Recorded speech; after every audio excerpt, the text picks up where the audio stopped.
Consider Amendment Number 1, printed in Part C of House Report 117-590. For what purpose does the gentleman from Texas seek recognition? Mr. Speaker, I have an amendment at the desk made in order by the rule. Clerk will designate the amendment. Amendment number 1, printed in Part C of House Report number 117-590, offered by Mr. Vicente Gonzales of Texas. Pursuant to House Resolution 1508, the gentleman from Texas, Mr. Gonzales, and a member opposed, each will control 5 minutes. Chair recognizes the gentleman from Texas, Mr. Gonzales. Thank you, Mr. Speaker.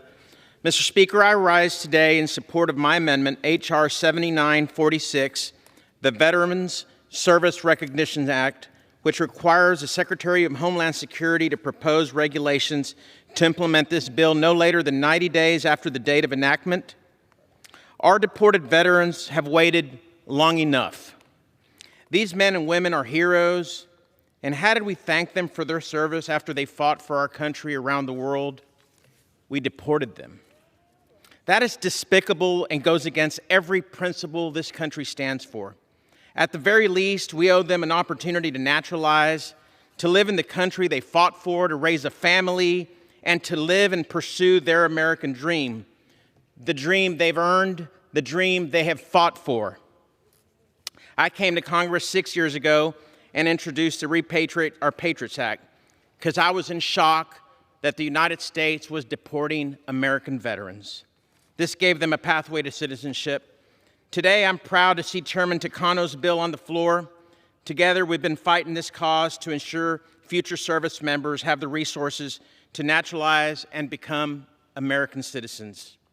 I can't think of anything more shameful than to deport an American veteran, someone who's wore our uniform and fought for our freedom. And most of the issues that have occurred when they come home are due to PTSD and scars that they bring back from the battlefield.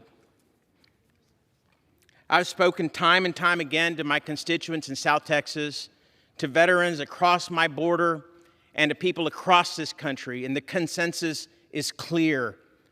Congress must fix this and bring every last veteran home. This Congress has taken more action than any before by signing the Honoring Our Pact Act to clear the way for veterans to get the health care they deserve after incurring illnesses in the line of duty. But we can't stop there.